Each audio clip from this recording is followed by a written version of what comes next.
soir, nous allons aborder notre 7e présentation. Entrer dans l'espérance. Nous avons parlé d'espérance, n'est-ce pas? Hier soir, nous avons parlé de l'âge d'or de l'histoire de l'humanité. Et je vous ai présenté, au travers de la Bible, la Smart City, la ville intelligente hors catégorie.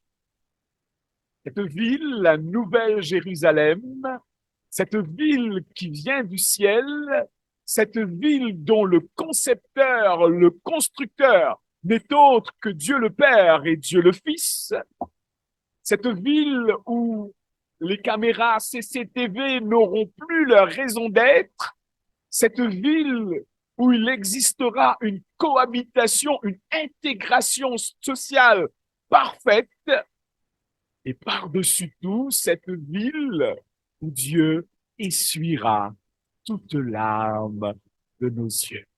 Voilà l'espérance, et si nous lisons l'apôtre Paul, il nous parle bien de la bienheureuse espérance. J'aimerais avancer, et j'aimerais ce soir vous poser la question. Est-ce que vous vous rappelez d'un des derniers textes que j'ai lus hier soir concernant la condition, une des conditions pour faire partie, pour accéder à cette ville?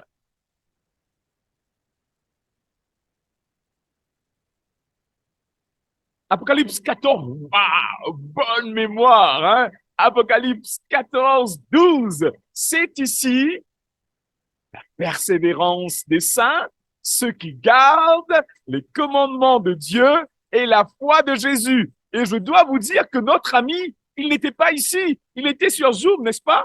Pour nous suivre. Et là, je fais un coucou à tous nos amis qui sont en train de nous suivre sur Zoom. Cela signifie que le message est en train d'atteindre un plus grand nombre qui ne peuvent pas être en présentiel avec nous.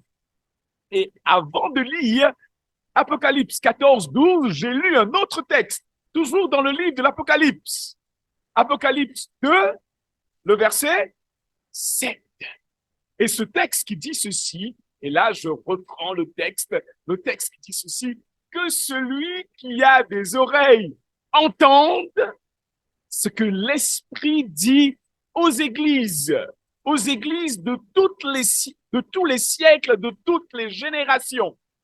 Et là, la partie qui m'intéresse, à celui qui vaincra, je donnerai à manger de l'arbre de vie. Et hier, on a vu l'arbre de vie, c'est ce qui va assurer la perpétuité de la vie dans ce nouveau monde qui est dans le paradis de Dieu.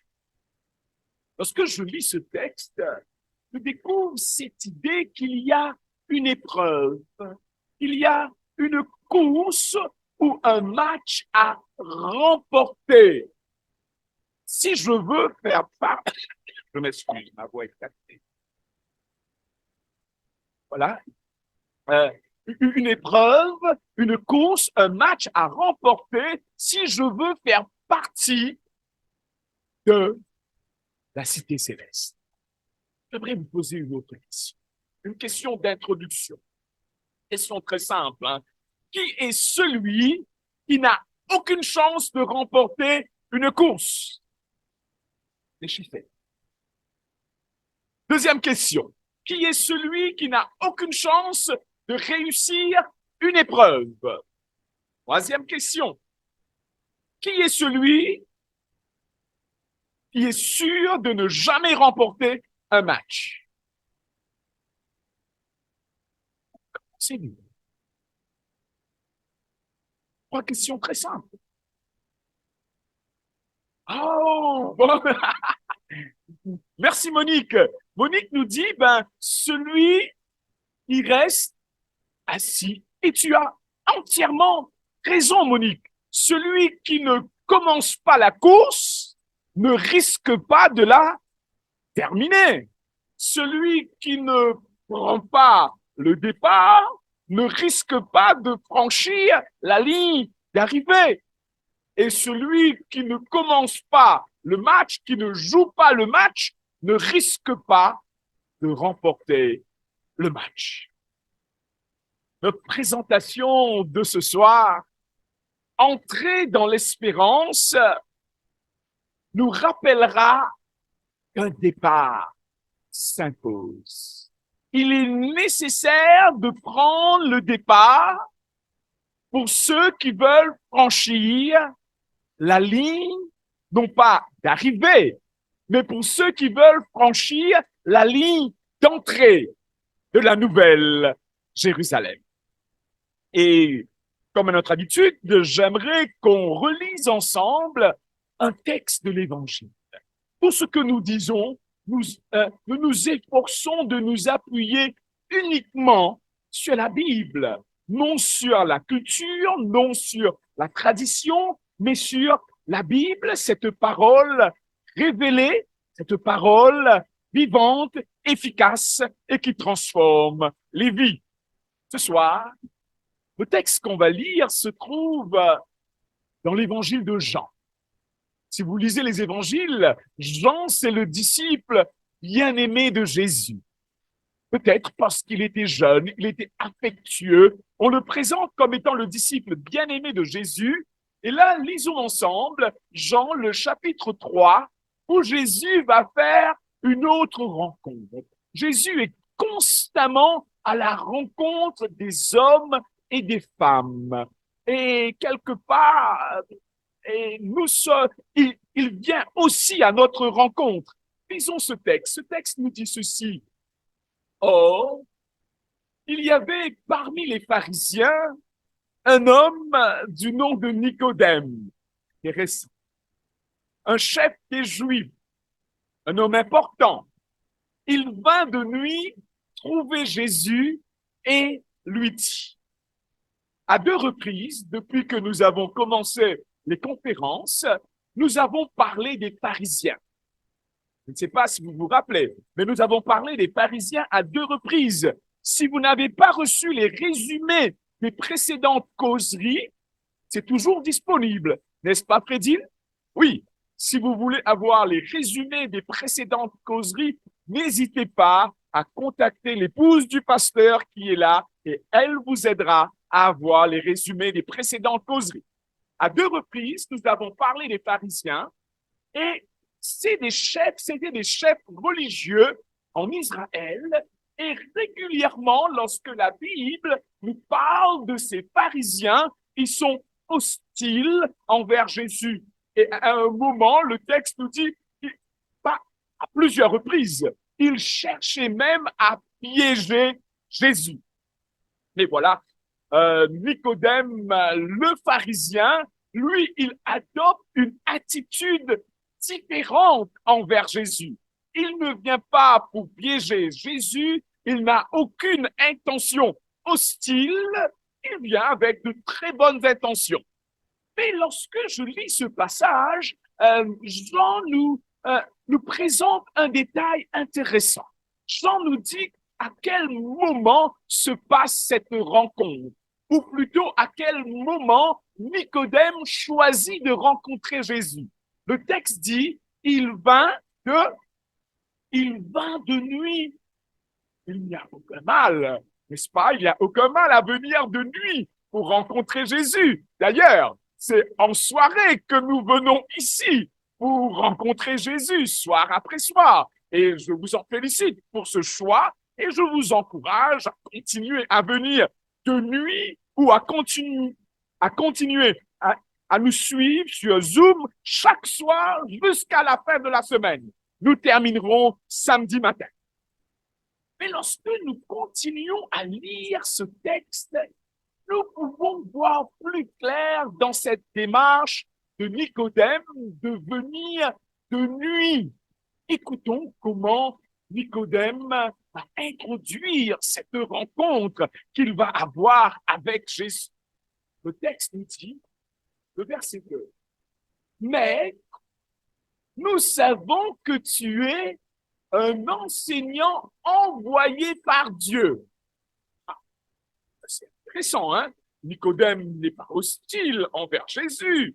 Il reconnaît même l'autorité divine de Jésus. Et envoyé par Dieu, car personne ne peut faire ces signes, ces miracles, ces signes miraculeux, ces miracles miraculeux que tu fais si Dieu n'est avec lui. Parce que je lis ces mots, nous voyons que Nicodème a une grande estime pour Jésus, une admiration pour Jésus et pour son enseignement. Et tout de suite, lorsque j'entends ces mots de Nicodème, où il exprime son admiration, il déclare que Jésus est un être qui vient d'ailleurs, qui vient de Dieu. La question que je me pose, pourquoi ne vient-il pas en plein jour, comme font les autres, pour écouter l'enseignement de Jésus? Et là, dans ce contexte, venir de nuit pourrait signifier autre chose que simplement venir de nuit comme nous le faisons. Venir de nuit pourrait signifier venir sans être vu des autres. Venir alors que les autres ne le voient pas. Ou venir de nuit pourrait aussi signifier s'intéresser, oui, à ce que Jésus a à dire, s'intéresser à la personne de Jésus, mais sans prendre position, sans s'engager ouvertement et publiquement. Nicodème, notre pharisien, il appréciait Jésus, mais il ne voulait pas que ses confrères pharisiens soient au courant de son intérêt pour Jésus et encore moins pour l'enseignement de Jésus. Il aimait bien entendre les enseignements de Jésus, mais il n'était pas disposé à le suivre publiquement comme les autres disciples. Vous voyez la différence? Nous pouvons aimer la Bible, nous pouvons aimer les Saintes Écritures, nous pouvons même aimer Jésus, mais nous pouvons le suivre de nuit seulement. C'est possible que certaines personnes sont en train de suivre Jésus, mais ils le suivent de nuit. Nicodème voulait avoir un entretien privé, bien privé, avec le grand maître, peut-être lui poser quelques questions philosophiques et théologiques, mais sans que cela ne l'engage en rien. Il vint de nuit. Et la question que j'aimerais vous poser, tu n'as pas de répondre, quelle est notre motivation à suivre Jésus? Quelle est notre motivation à chercher à entendre l'enseignement de Jésus? Mais Jésus, il lit les pensées des cœurs. Le verset 3 nous dit ceci, Jésus lui répondit. Intéressant. Jésus lui répondit, en vérité, je te le dis, à moins de naître de nouveau, personne ne peut voir le royaume de Dieu. Le texte dit, Jésus lui répondit. Mais quand je vois l'introduction de Nicodème, Nicodème n'a pas posé de questions sur la naissance. Nicodème n'a pas posé de questions sur le royaume de Dieu, n'est-ce pas? Nicodème a simplement dit, et vous vous rappelez, Maître, nous savons que tu es un enseignant envoyé par Dieu, car personne ne fait les signes que tu fais, si ce n'est que par Dieu lui-même. Mais là, Jésus lui dit, et Jésus utilise son expression préférée, en vérité, je te le dis. Amis, quelle que soit la motivation de Nicodème, Jésus s'intéresse à Nicodème. Quelle que soit notre motivation pour entendre parler de Jésus, Jésus s'intéresse à notre personne. Et c'est formidable. Le texte dit, Jésus lui répondit. Il est plutôt question d'une réaction de Jésus à l'état d'esprit de Nicodème. Nicodème est venu la nuit pour acquérir des connaissances supplémentaires, peut-être pour satisfaire quelques curiosités, mais Jésus, dans le cœur de cet homme, Jésus reconnaît un besoin. Jésus reconnaît dans le cœur de Nicodème un besoin profond. Jésus reconnaît les intérêts de Nicodème pour les choses spirituelles. Autrement, Nicodème ne serait pas venu.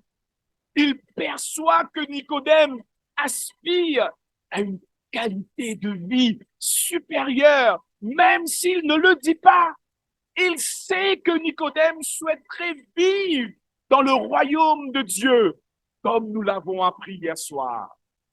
Et là, Jésus choisit non pas de répondre aux compliments de Nicodème.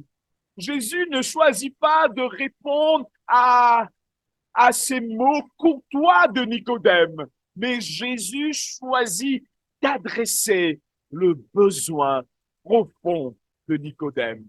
Et le texte, je répète le texte, en vérité, je te le dis, à moins de naître de nouveau, personne ne peut voir le royaume de Dieu. Mais de nouveau. Nicodème est pris de court.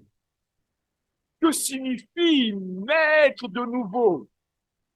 Il s'agit d'une démarche radicale que Jésus propose à Nicodème. Nicodème est venu avec quelques petites questions. Nicodème est venu pour satisfaire sa curiosité. Et Jésus, il l'interpelle et lui dit, tu dois naître de nouveau si tu veux entrer dans la vie. Jésus parle de rupture avec son passé, et Jésus parle de nouveau commencement. Jésus ne parle pas d'apporter quelques amendements ou transformations pour paraître différent. Ce n'est pas de cela que Jésus parle, mais Jésus parle de devenir une nouvelle personne. Si tu veux entrer dans la vie, tu dois devenir une nouvelle personne. Nicodème estimait qu'il était chef. Nicodème estimait qu'il était un dirigeant. Il était un homme sage, un homme d'expérience. Mais Jésus lui dit, qui que tu sois, tu as besoin de naître de nouveau. Jésus présente le nouveau départ. Naître de nouveau comme une condition sine qua non, une condition non négociable pour voir le royaume de Dieu. Un nouveau départ s'impose. Nicodème, qui n'est pas venu pour s'engager, loin de lui cette idée. Nicodème, qui n'est pas venu pour prendre position pour Jésus, mais juste pour entendre, est pris de court par l'interpellation de Jésus. Et là, il réagit. Il réagit au quart de tour. Nicodème lui dit, je lis le verset 4, Nicodème lui dit, comment un homme peut-il naître quand il est vieux? Peut-il une seconde fois entrer dans le ventre de sa mère et naître? Nicodème semble avoir du mal à comprendre ce que Jésus est en train de lui proposer. Ou plutôt, Nicodème a du mal à accepter ce concept de nouvelle naissance. Nicodème voulait améliorer certaines petites choses dans sa vie, améliorer sa qualité de vie en faisant quelques ajustements peut-être. Mais Jésus lui dit non. Il faut que tu naisses de nouveau. Il faut que tu prennes un nouveau départ. Et l'aveu de Nicodème est pertinent, très pertinent. Comment un homme peut-il naître quand il est vieux? Changer radicalement quand on a acquis un mode de vie, changer radicalement lorsqu'on a des habitudes bien établies et même certains défauts, ce n'est guère chose facile, n'est-ce pas? Et c'est pour cela que Nicodème dit, mais comment un homme peut-il naître quand il est vieux? Si vous n'êtes pas convaincu qu'il est difficile de changer ou de se changer, demandez à votre conjoint. Et il ou elle vous dira combien il est difficile de vous changer, même dans les petites choses de la vie. Et là, Jésus est en train de demander, il faut que tu naisses de nouveau si tu veux entrer dans la vie. Jésus, le Père. Jésus, il est patient. Il est patient envers Nicodème et la bonne nouvelle, il est aussi patient envers toi et envers moi. Le texte nous dit, Jésus répondit. Lisons la suite. En vérité, je te le dis, Jésus répète sa phrase préférée. J'ai une certitude à te transmettre, Nicodème. À moins de naître d'eau et d'esprit, on ne peut entrer dans le royaume de Dieu. On ne peut vivre la vie que Dieu a préparée pour soi, sauf si nous choisissons de naître. Et là, maintenant, Jésus apporte une petite précision. Il veut enlever toute ambiguïté dans l'esprit de Nicodème. Et Jésus va dire, il clarifie, au lieu de dire à moins de naître de nouveau, Jésus dit à moins de naître d'eau et d'esprit. Intéressant. L'expression naître de nouveau, nouvelle naissance, il ne s'agit pas d'une naissance physique qui est impossible. Mais Jésus est en train de parler, mais de naître d'eau et d'esprit.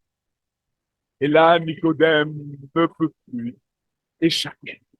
Nicodème comprend, en tant que bon juif, il comprend parfaitement la signification de l'expression naître d'eau. Il s'agit d'un acte public pendant lequel une personne est immergée sous l'eau en signe de repentance. Jésus est en train de lui dire, Nicodème, si tu veux entrer dans la vie, tu dois passer par cet acte public qui consiste à démontrer que tu renonces à ta vie passée et que tu choisis une nouvelle vie. D'ailleurs, pour confirmer cette interprétation de naître d'eau, nous avons Actes des Apôtres. Actes des Apôtres, le chapitre 2, le verset 37 et 38. Le texte dit ceci.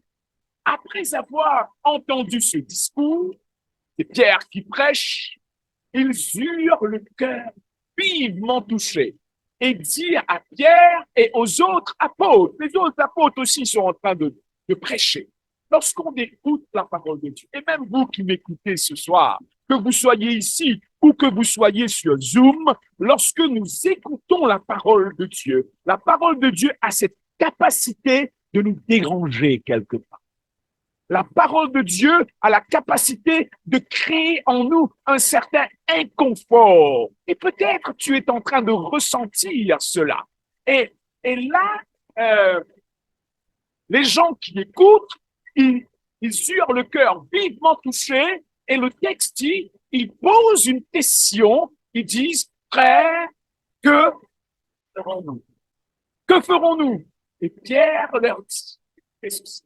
Changer d'attitude.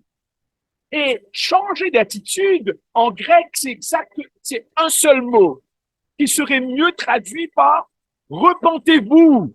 Repentez-vous, changez de direction, changez le cours de votre vie, et que chacun de vous soit quoi? Baptisé. Intéressant.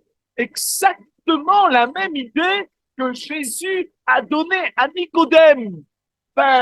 Tu as écouté ma parole, tu as reçu mon enseignement, tu sens un certain inconfort et tu sens qu'il te faut un nouvel équilibre dans ta vie, passe par la repentance et que chacun de vous soit baptisé au nom de Jésus-Christ et le pardon de vos péchés et vous recevrez le don du Saint-Esprit. Je reviendrai sur les deux dernières expressions dans quelques instants. L'exemple connu de Nicodème et d'autres à l'époque de Jésus concernant le baptême d'eau, c'était le baptême de Jean-Baptiste. Jean-Baptiste qui baptisait. Paul écrit à ce sujet. Dans Actes des Apôtres, le chapitre 19, le verset 4, Paul nous aide à comprendre la signification du baptême d'eau que Jean-Baptiste administrait aux gens au Jourdain.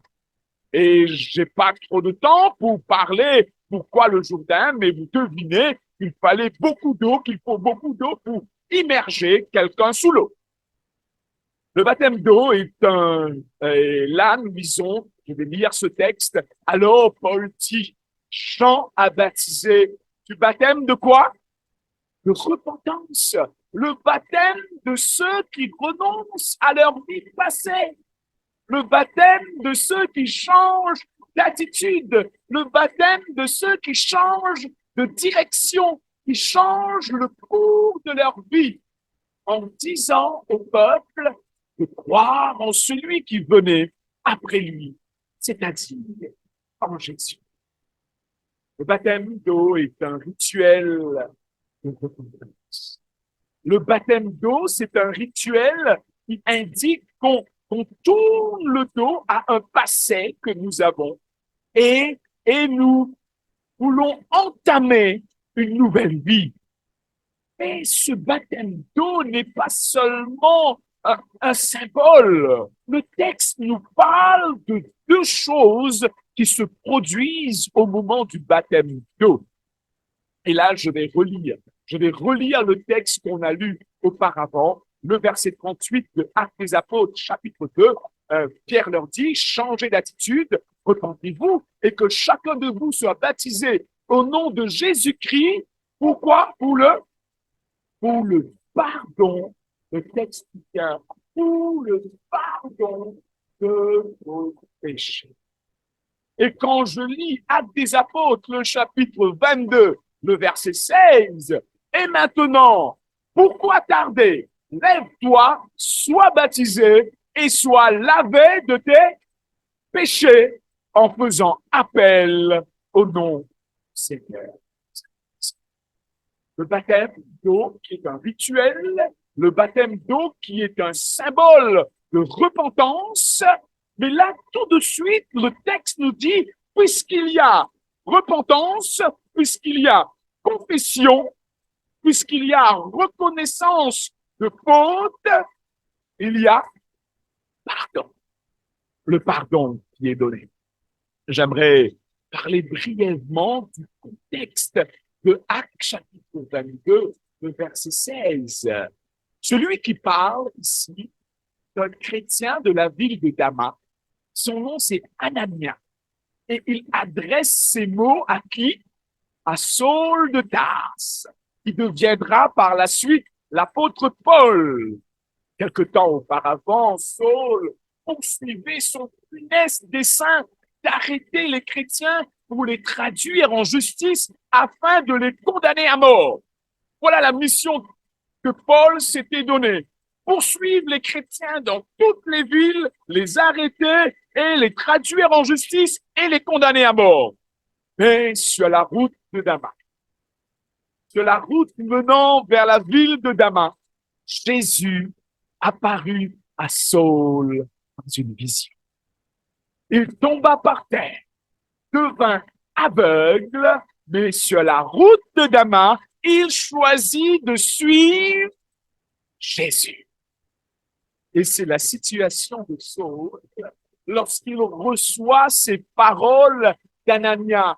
Et maintenant, puisque tu as reçu Jésus, puisque tu crois que ta vie passée de persécuteur, il est temps de tourner le dos à cette vie Et maintenant, pourquoi tarder? Pourquoi tarder? Puisque tu as accepté Jésus, puisque tu crois que Jésus a un futur pour toi, pourquoi tarder? Lève-toi, sois baptisé et sois lavé de tes péchés en faisant appel au nom du Seigneur. Anania est en train de dire, Saul, Saul, je te connais, Saul. Je sais qui tu es. Je sais que tu étais l'instigateur de la lapidation d'Étienne. Je sais que tu as poursuivi, tu as pourchassé de nombreux chrétiens. Tu les as mis à mort. Et j'ai envie de te dire, quel que soit ton passé, même si tu n'es pas fier de ce que tu es, de ce que tu as pu commettre, le pardon est disponible pour toi. Bonne nouvelle. Nouveau commencement. Revenons aux paroles de Jésus au verset 5. Jésus dit ceci. Retournons à la rencontre de Jésus avec Nicodème. Jésus répondit, en vérité, je te le dis, Nicodème, à moins de naître d'eau et d'esprit, on ne peut entrer dans le royaume de Dieu.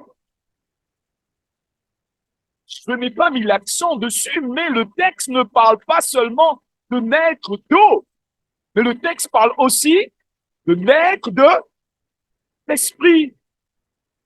Le baptême d'eau est associé au baptême de l'esprit. Et ce n'est pas seulement Jésus qui fait cette association. Écoutons le témoignage de Jean-Baptiste au moment du baptême de Jésus. Le texte dit ceci, je ne le connaissais pas, mais celui qui m'a envoyé baptiser d'eau m'a dit, celui sur qui tu verras l'Esprit descendre et s'arrêter, c'est lui qui baptise de quoi? Du Saint-Esprit. Mes amis, beaucoup de personnes hésitent à prendre un nouveau départ parce qu'ils se disent, mais je me connais. Je prends un nouveau départ aujourd'hui, mais comment vais-je avancer? Mon passé va me rattraper. Mon passé va me devancer. Mais la bonne nouvelle est celle-ci. Jésus ne propose pas seulement le baptême d'eau, rupture avec le passé. Mais le texte nous dit, il nous propose aussi le baptême de l'esprit. Qu'est-ce que cela signifie? Qu'est-ce que cela signifie? Lisons une troisième fois, parce que c'est le texte clé de ce soir. Pierre leur dit, en paix d'attitude, repentez-vous, et que chacun de vous soit baptisé au nom de Jésus-Christ pour le pardon de vos péchés, et vous recevrez quoi? Le don du Saint-Esprit. C'est une autre expression pour dire exactement la même chose. Vous recevrez, vous participez au baptême d'eau, de repentance, vous tournez le dos à votre vécu passé. Le texte dit, je vous accorde le pardon pour le passé et pour l'avenir, je vous accorde quoi? Le don du Saint-Esprit. En d'autres mots, Jésus est en train de dire, je vous donne la force. Je vais vous équiper pour vivre cette nouvelle vie. Mes amis, le verset 6 nous aide à mieux comprendre la signification du baptême du Saint-Esprit. Ce qui est né de parents humains est humain.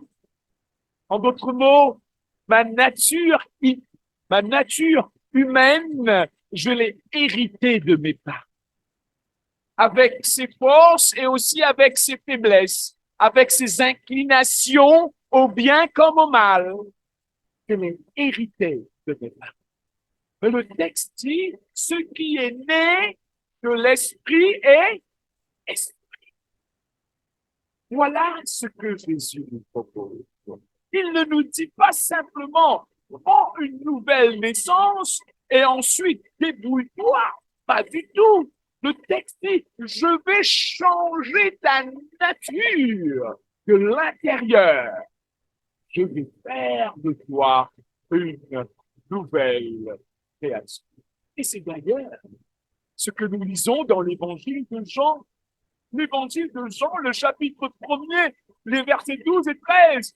Mais à tous ceux, à tous, indistincts, à tous ceux qui ont accepté Jésus, à ceux qui croient en son nom, écoutez la suite.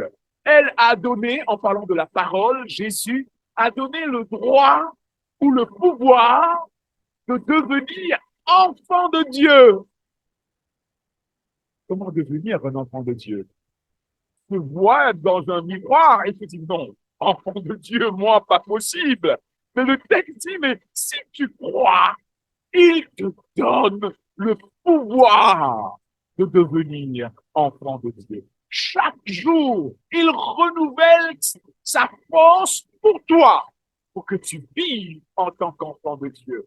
Puisqu'ils sont nés, non du fait de la nature, ni par une volonté humaine, ni par la volonté d'un mari, j'aime bien cette expression, mais qu'ils sont nés de Dieu. Et l'apôtre Paul reprend cette belle idée lorsqu'il dit, si quelqu'un est en Christ, il est une nouvelle créature. Il est une nouvelle créature. Les choses anciennes, les désirs anciens, les choses qu'on aimait anciennement, les choses anciennes sont passées. Voici, toutes choses sont devenues nouvelles. L'apôtre Paul écrit ces mots. J'ai été crucifié avec Christ. En d'autres mots, après avoir fait l'expérience que Anania lui a proposée, vous vous rappelez l'expérience que Anania lui a proposée? Lève-toi et sois baptisé. Après avoir vécu cette expérience, l'apôtre Paul dit, ben, comme si je suis mort. Oui, tu es mort, tu es bien mort. Hein, j'ai été crucifié avec Christ. Mon passé est derrière moi.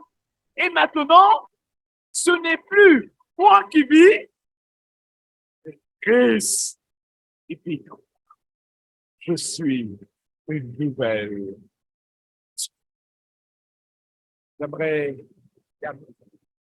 en retournant à la rencontre de Jésus et de Nicodème, le verset 7. Jésus dit ceci à Nicodème.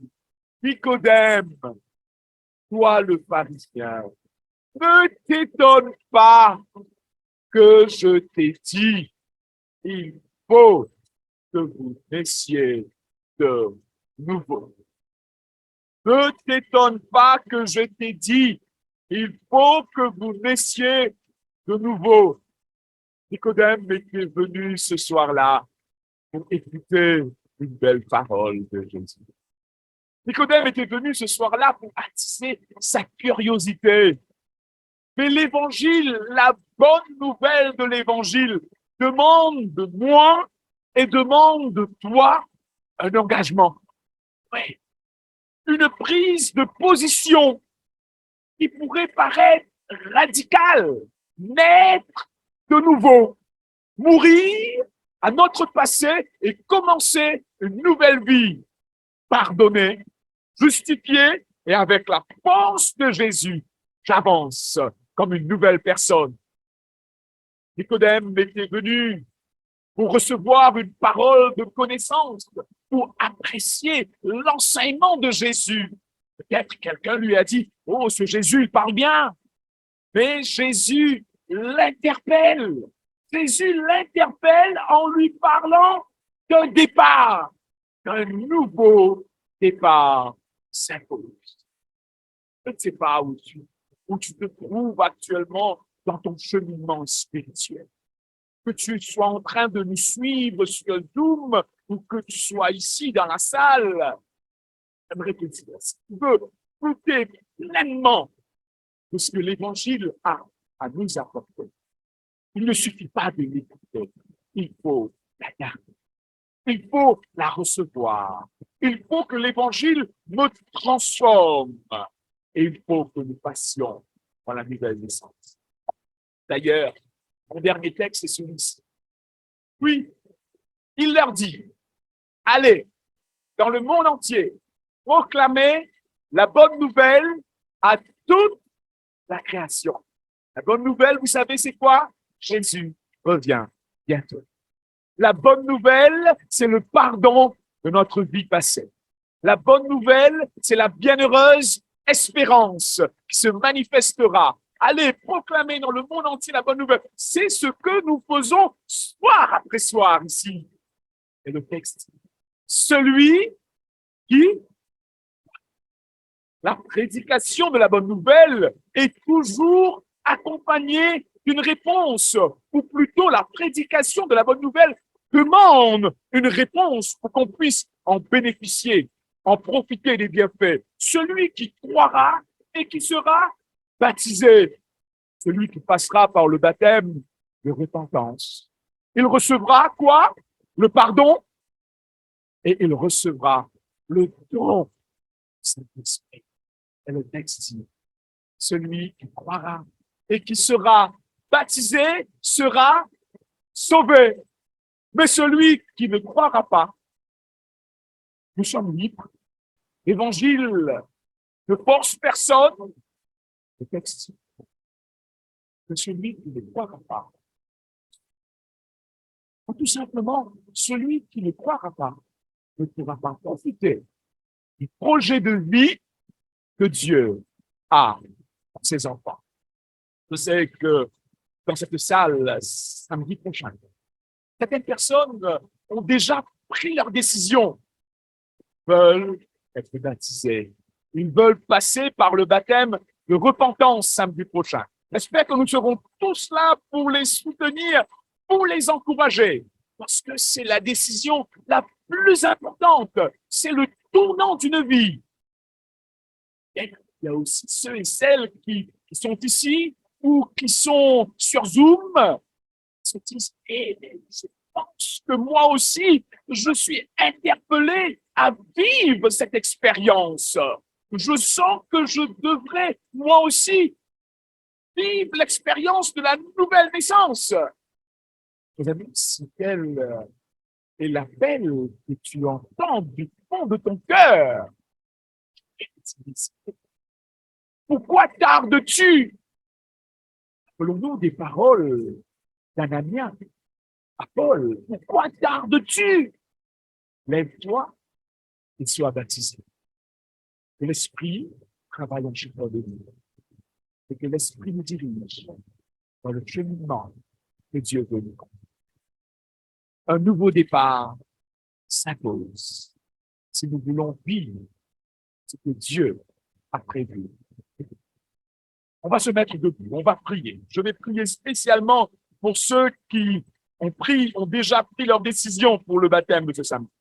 Mais j'aimerais aussi prier pour ceux et celles qui se disent, mais moi aussi j'ai besoin de ce nouveau départ. Moi aussi j'ai besoin de ce nouveau commencement. Ayons, que Dieu vous dirige et vous donne la force d'en parler à quelqu'un, de parler aux pasteurs ou aux anciens qui sont là. Prions le Seigneur. Notre Père, on bénit ton nom. Parce que tu es le Dieu qui nous révèle tout ce dont nous avons besoin pour vivre et pour vivre pleinement. Et ce soir, tu nous dis, nous pouvons commencer une nouvelle vie avec nous. Et c'est d'ailleurs l'invitation que tu nous lances, Seigneur, de changer d'attitude, de nous repentir, de mourir au passé. Et tu nous promets deux choses. Le pardon, de couvrir, Seigneur. Et ça mérite que toi, tu couvres notre passé, Seigneur. Parce que nous savons qui nous sommes. Et tu nous promets aussi le don du Saint-Esprit. La force quotidienne d'avancer, alors même que nous vivons dans ce monde. Que tous ceux qui entendent ce message ce soir et qui choisissent d'y répondre, que tu leur donnes la force, Seigneur, de se manifester, d'en parler autour d'eux, à moi, au pasteur Samuel ou à quelqu'un d'autre,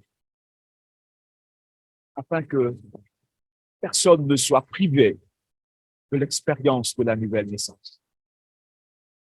J'aimerais te prier particulièrement pour ceux qui se sont déjà décidés. Ils sont là, ils sont sur Zoom. Visite-les, Seigneur. Visite-les et consolide cette décision. Donne-leur cette assurance que tu les as pardonnés et que tu vas les pardonner. Donne-leur cette assurance que lorsqu'ils prendront le départ, ils seront dans la course de la vie, se terminera dans l'éternité. Que tu réalises tes promesses pour eux et que leur expérience soit un témoignage, une inspiration à toi de nous. Père, on va partir de ce lieu, que ta présence nous accompagne. Au nom de Jésus, nous prions. Amen. Que Dieu vous bénisse tous. N'hésitez pas à nous en parler de votre souhait, de votre désir, de commencer la course de la vie. N'oubliez pas que ceux qui prennent la course, même à petits pas, termineront la course.